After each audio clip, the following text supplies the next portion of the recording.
Это у нас волны. Какие-то волны.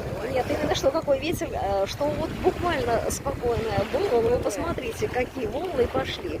Барашки, бархашки я их называю.